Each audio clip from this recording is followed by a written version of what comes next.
Olá, meninos e meninas, tudo bem com vocês? Espero que sim. Vocês realizaram a prova, espero que tenham ido bem, né? Vou corrigir aí, depois vocês olhem a nota, beleza? Então, nós vamos para a nossa nona aula, tá bom? Acho que a gente tem mais umas 6, 7 aulas para frente, tá? Então, vamos lá para a nossa aula número 9. Vamos falar, gente, um pouquinho, assim, até a gente chegar lá nas drogas vasoativas, tudo, nós vamos falar das doenças cardiovasculares, tá? Falar das doenças aí do coração, tá bom? Então, começando, vamos falar sobre a síndrome coronariana aguda. Consideradas como principal causa de morte no Brasil, as doenças circulatórias acarretam ônus significativo para o sistema público de saúde do país em virtude da incapacidade para a vida produtiva gerada nos indivíduos precocemente. Cada vez mais, gente, era considerada antes até uma doença de gente de idade, né? Hoje em dia, com as comidas, assim, refrigerantes, comidas erradas, né? E o fumo, todas essas coisas ruins aí, tem sido mais comum a morte, mais precoce a morte das pessoas, tá? Por conta dessa vida agitada e dessa vida não tão saudável assim. Então, a gente vai falar dos fatores de risco para as doenças coronarianas, tá? Histórico familiar, homens em idade igual ou maior a 45 anos e mulheres igual ou maior a 55 anos, o tabagismo, a hipercolesterolemia, que é o colesterol alto, hipertensão arterial, diabetes, obesidade, gordura abdominal também tem a ver, tá? Sedentarismo, dieta pobre em frutas e legumes, estresse. Portanto, a magnitude do risco para a síndrome coronariana está vinculada principalmente a estilo de vida, que eu acabei de falar, né? Essa vida agitada, come-se mal pra caramba, isso tem a ver. Hoje em dia é mais comum do que a própria hereditariedade, né?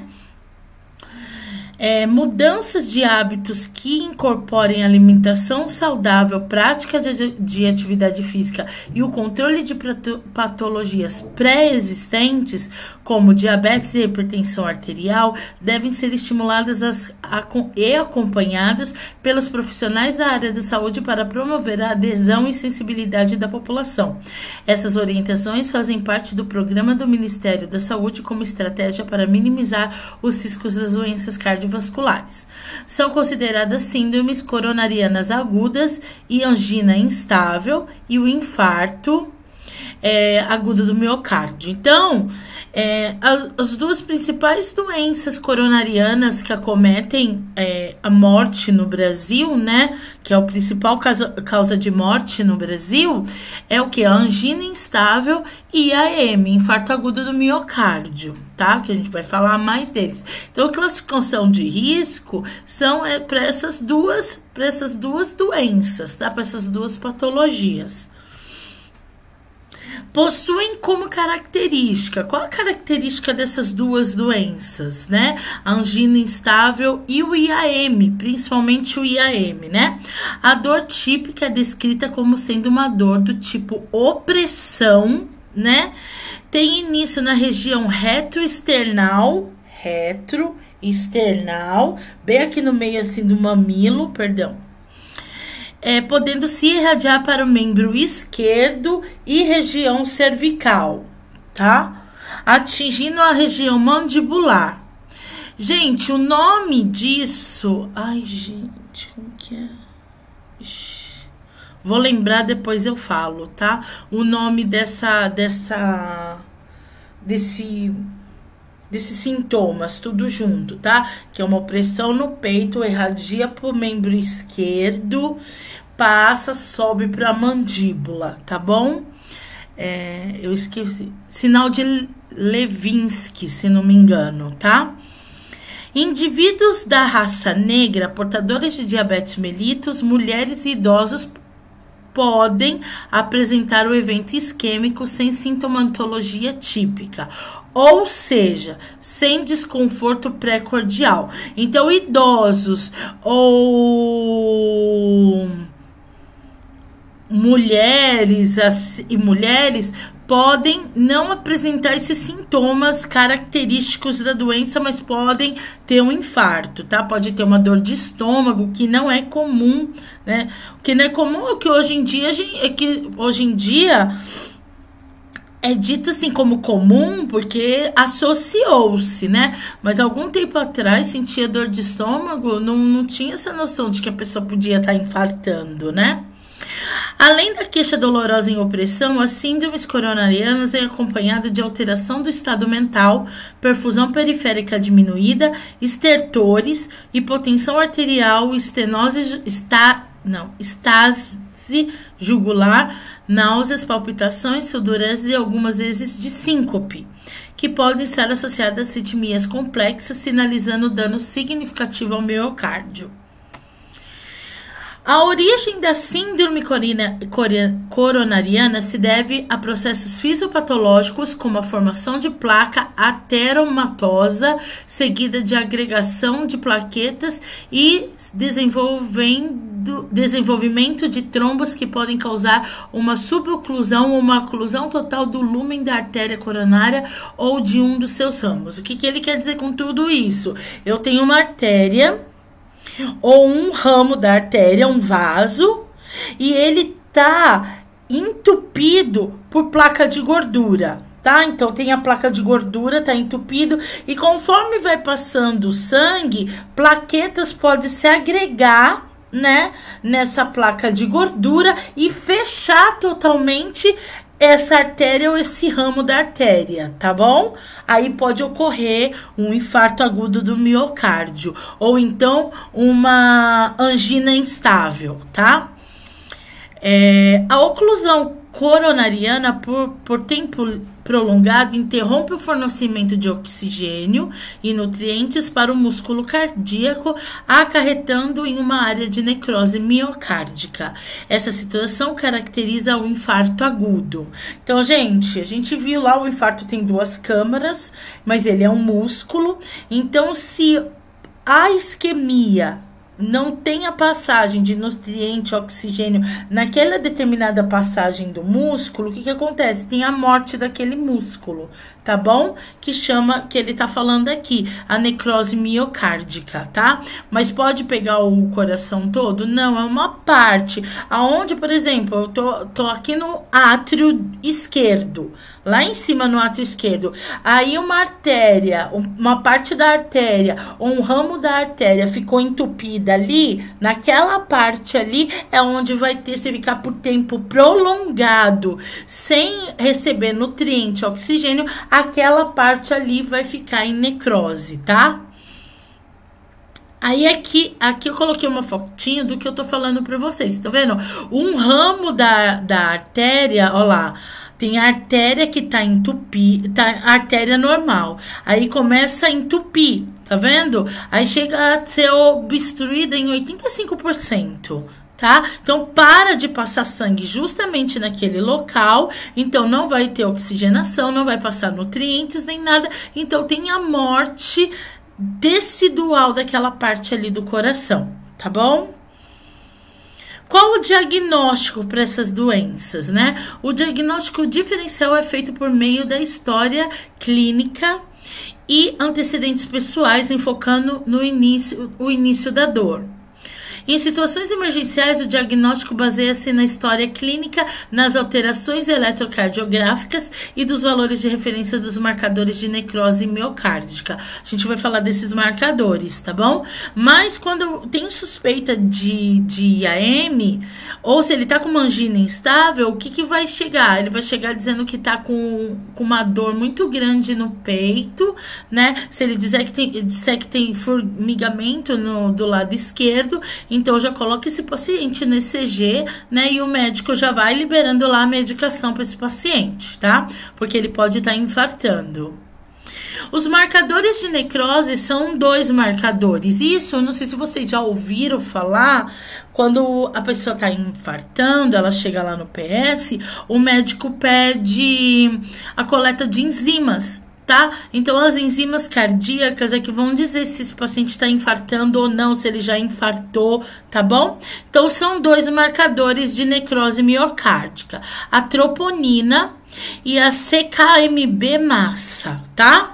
Então, o que é a troponina? Um marcador não encontrado normalmente em indivíduos sadios, mas verificado na presença de necrose. É uma enzima de alta especificidade e sensibilidade. Então, quer dizer, ela só está presente se a pessoa está infartando ou se a pessoa infartou.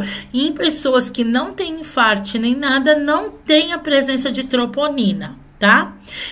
CKMB é utilizada quando os serviços de emergência não oferecem a dosagem de troponina. É menos específica, feita em forma seriada a cada 6 horas para confirmação diagnóstica. Então, não é igual a troponina que está presente, tá? Então, é pedido, por exemplo, fez agora, pediu troponina e CKMB, né? Então, daqui 6 horas, para confirmar o diagnóstico, vou pedir de novo a CKMB, tá? Diferente da troponina. Qual que é o tratamento para uma pessoa que está apresentando sintomas ou de angina instável ou IAM? O tratamento medicamentoso inicial consiste na administração de vasodilatadores coronarianos, antiagregante plaquetário e anticoagulante. Lembra que eu falei que tem lá a artéria ou um ramo da artéria, um vaso que está obstruído. Pode ser por gordura, e aí as plaquetas vão passando, elas vão agregar. Então, o antiplaquetário é justamente para não deixar grudar mais essas plaquetas ali, nem os coágulos, né? Por isso que tomam anticoagulante também, para não formar um trombo, um êmbolo, né? Outras drogas podem ser introduzidas ou vinculadas à sua história pregressa. A atuação da equipe de enfermagem frente à SCA deve estar embasada no conhecimento terapêutico de urgência com o objetivo de minimizar possíveis sequelas do sistema cardiovascular e demais sistemas orgânicos.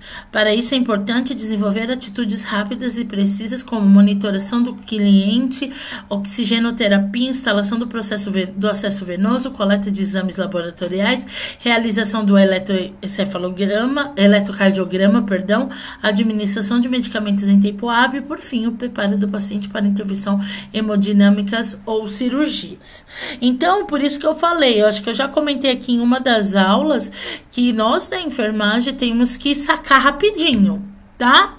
Então, já sacou, não, esse paciente pode estar infartando, já vou pegar acesso, já ponho ele no ECG, já vamos embora, entendeu? E o médico já vai pedir a coleta de enzimas para saber se, para ter certeza que está infartando mesmo, ele já vai dando a medicação, por isso que o acesso já tem que estar lá, então tem que ser tudo muito rápido, tem que pensar assim, rapidinho, tá? A gente vai começar a falar agora das arritmias cardíacas, e aí na próxima aula a gente vai falar bastante de eletrocardiograma, tá? Por isso que é importante prestar atenção na aula e assistir às aulas, tá? As arritmias cardíacas são distúrbios na geração e condução e propagação do impulso elétrico do coração, podendo representar risco iminente de morte quando associada a agravos como ICC, tromboembolismo ou choque cardiogênico. Gente, o eletro, ele é muito importante para o diagnóstico de algumas patologias cardiovasculares, né? A arritmia, não, o que é o impulso cardíaco, né? Condução elétrica. Lembra que eu falei para vocês de 2 bombas, né? Bomba de sódio e de potássio, um é positivo, o outro negativo. Quando elas são positivas e negativas, elas se unem. Essa união faz esse choque elétrico, esse impulso elétrico, tá? Para que o coração bombeie, tá bom? É mais ou menos isso que ele tá falando pra gente, tá? A classificação. como é classificada as arritmias, né? Podem ser espontâneas, denominadas primárias, ou secundárias, quando vinculadas a outras patologias de base, como o IAM. A incidência de arritmias é maior em adultos, relacionadas ou não a outras patologias. Em crianças, a grande maioria das arritmias tem característica secundária a patologias de base, pós-operatórios de cirurgia cardíaca, distúrbio metabólico, hipoxemia e choque, tá? É mais comum, ele que está dizendo aqui, as arritmias nos adultos do que nas crianças, a não ser que a criança tenha alguma patologia específica que vá agredir o coração, tá? Vamos lá falar da fisiologia cardíaca, né? A eletrofisiologia cardíaca envolve todo o processo de ativação elétrica do coração, destacando-se os potenciais de ação cardíacos, a condução de ação desses potenciais ao longo dos tecidos condutores especializados, a excitabilidade e os períodos refratários, os efeitos modulares do sistema autônomo sobre a frequência cardíaca e velocidade de condução sobre a excitabilidade. Para que o coração funcione como uma bomba, é necessário que os ventrículos sejam eletricamente ativados. No músculo cardíaco, a ativação elétrica é o potencial de ação do coração, que normalmente se origina no sino atrial, SA, também denominado de nó sinusal, localizado no átrio direito. A seguir é conduzido ao miocárdio em uma sequência, pois os átrios devem ser ativados, a contração antes dos ventrículos, a partir do ápice em direção à base para a eficiente injeção de sangue. Então, vamos lá. Como é, o que ele está falando de tudo isso, né? Vou colocar aqui a fotinha aqui. Vocês estão vendo aqui no meio? Bem aqui no meio, né, do coração, nessa setinha, é esse nó sinoatrial, ou o nó sinoatrial, isso. O nó sinoatrial. Então, vocês estão vendo que ele tem uma ramificação, né? Ele pega ele engloba todo o átrio, todos os dois átrios, tá? E chega na base aqui dos ventrículos. Então, é esse nó sinoatrial que dá o choque, o impulso elétrico para que o sangue que está aqui nos ventrículos, nos átrios, desça para os ventrículos e os ventrículos façam a força para ou ir para o sistema pulmonar, para fazer a troca gasosa, ou ir lá pro ramo da aorta. Então, vamos lá, retomando, para vocês entenderem como é que funciona. Esse sino atrial, ele recebe um impulso que faz os átrios que tá cheio, né, de sangue, eles fazerem um impulso, fazer uma contração para esse sangue descer para os ventrículos. Aí esse nó sinoatrial dá outro impulso e os ventrículos vêm e ejetam o sangue que estão neles. Deu para entender agora? Agora ficou melhorzinho, né? Beleza, é difícil. O coração consiste em 2 tipos de células musculares. As que são contráteis, elas que fazem assim, e as que compõem a maioria das células dos átrios e ventrículos levando à contração. Quer dizer, em todo o sistema em todo o coração existe a célula de contratibilidade, beleza? Mas tem as células específicas dos átrios e as células específicas dos ventrículos, tá? Gerando força e pressão no coração. E as condutoras que compreendem os tecidos do nó sinoatrial. As vias internodais dos átrios, o nó atrioventricular, o feixe de His e o sistema de Purkinje, que tem por objetivo propagar rapidamente o potencial de ação por todo o miocárdio. O impulso elétrico, que normalmente se inicia no nó sinusal e se propaga pelas vias internodais, atinge os átrios direito e esquerdo e simultaneamente o nó atrioventricular com com velocidade de ação diminuída. Gente, é um trabalho mútuo, tá? Porque lembra, entra pelo direito, sai, desce pro esquerdo, faz a troca gasosa, entra pelo esquerdo, desce no ventrículo esquerdo e vai para todo o corpo. Mas isso é um trabalho em conjunto, não para. Tá? E quem é o ápice disso, quem faz tudo isso, que vai pro fecho de His, que vai pro nó átrio ventricular, começa tudo no nó sinoatrial, que tem lá, que eu mostrei para vocês. Ali no nó do sinoatrial é que acontece o impulso cardíaco. Aí ele passa pelos átrios, tudo isso dando um impulso. Passa pelos átrios, desce pro ventrículo, depois, ou o lado direito a gente sabe que vai lá pro pulmão para fazer a troca gasosa, e o lado esquerdo vai pro corpo todo, porque um lado vai fazer a troca e o outro lado vai mandar o sangue oxigenado pro corpo todo. E isso é junto, tá bom? Isso não é assim, primeiro bate o direito, aí o átrio direito, aí abre lá, aí o esquerdo, depois sobe pelo... Não, é tudo junto, tá? Por isso que o coração não para de bater, beleza?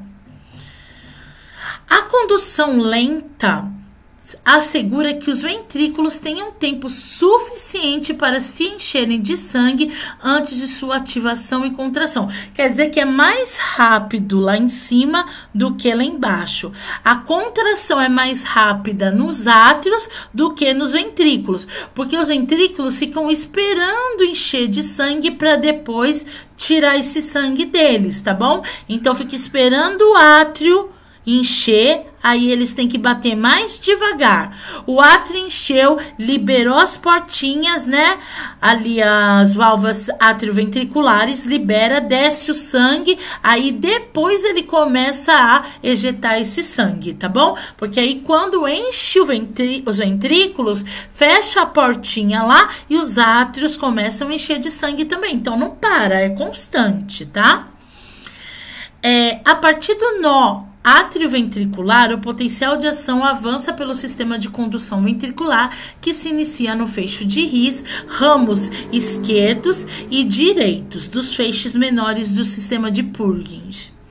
A condução pelo sistema de His-Purkinje é muito rápida e distribui o potencial de ação aos ventrículos, permitindo a contração e ejeção eficiente no sangue, caracterizando o ato mecânico da bomba cardíaca. Gente, o que ele está dizendo é que existe partes, né, entre o átrio e mais os ventrículos que vão dando o impulso. Por exemplo, ele está batendo pouquinho porque os átrios estão enchendo.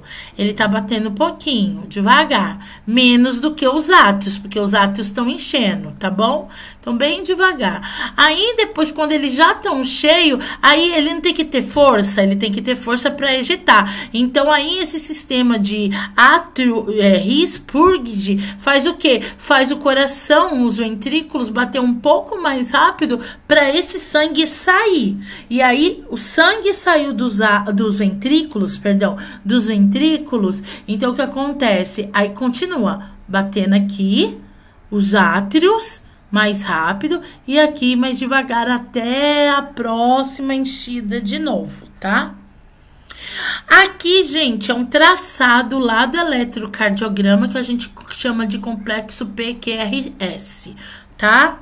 Então, para vocês verem, ele vai estudar isso mais a fundo, quando é o átrio, quando é o ventrículo, né? Mais a fundo não, eu vou passar assim, porque a aula de eletro não dá para dar para vocês, né? Então, eu vou passar assim, tá? Porque é meio dificinho isso aqui. Então, o complexo PQRS, são as ondas que o coração está emitindo no seu batimento, tá? As ondas cardíacas. Então, a gente vê aqui o que eu acabei de falar, a onda PQRST, tá? Aqui tá mostrando pra gente, o primeiro é que eu tô na frente aqui, né? É o batimento cardíaco normal. Você vê que a onda tá normal. E aqui embaixo, vocês veem como que faz. A onda P, que é a primeira onda, ela vai estimular quem? Os átrios. Depois o complexo QRS, é quando eles entram aqui no ventrículo. ventrículo, tá? E a onda T é quando essa onda vem e ajuda, porque o complexo QRS tá ajudando o quê? Os ventrículos a bater o quê? Mais forte. A onda T vem e termina de ejetar aquele sangue, tá? Aí depois o batimento cardíaco acelerado. Vocês veem o traçado, né? Depois o batimento cardíaco lento. Olha só a diferença. O complexo QRS não muda, né? Então quer dizer que o ventrículo tá funcionando, né? E depois tem o batimento cardíaco irregular. Você vê ali. Olha só como que é a arritmia que eu falei para vocês. Olha, P, Q, R, S, aí depois T. P, Q, R, S, aí vai o T, aí fica um tempo, aí depois a onda Q, R, S, tá vendo como é? É quando tum, tum, tum, tum, tum, tum, tum, ou se não, pode aparecer um eletro, tum, tum, tum, tum, tum, tum, tum, tum, tum, tum, tum. Tum, tum, entendeu? Essas são as arritmias cardíacas, tá? Deixa eu ver. O nó sinusal, marca-passo dominante do coração, varia a frequência. Quer dizer, quando o paciente põe um marca-passo, o marca-passo serve como nó sinoatrial. Ele que dá o choque lá nos ventrículos para o coração funcionar. Tá bom? Então, o nó sinoatrial, ele funciona entre 60 e 100 pulsos por minuto. Quer dizer, a batida do coração, tá? Em situações anômalas ou um ou mais impulsos elétricos, pode se originar uma propagação dos impulsos simultaneamente. E o marca-passo que possuir a maior frequência cardíaca é considerado dominante. Quer dizer o que, gente? Se ele tá batendo muito rápido, o marca-passo vai entender que tá batendo muito rápido. Então, o que acontece? Ele para de dar o choque pro coração voltar a bater normal, tá? Aí, depois, ele continua o trabalho dele. Caso haja uma falha no marca-passo sinusal, outro secundário poderá iniciar o impulso elétrico com frequência variável de acordo com seu potencial. Então, gente, caso o marca-passo, o nó sinusal, aquele lá do começo que eu falei para vocês, esse aqui, ele não esteja dando o impulso necessário, existe o feixe de riso ramo que vai dar um impulso, mas não tão forte nos átrios, mas vai ajudar os ventrículos, beleza? Então tá, gente, essa foi a nossa aula de hoje, tá? Espero que vocês tenham gostado e assistam quantas vezes vocês quiserem essa aula e peguem e estudem o material, porque a aula de eletro não é fácil, cardiovascular nunca é fácil, tá bom? Obrigado pela companhia. Até a próxima aula. Tchau!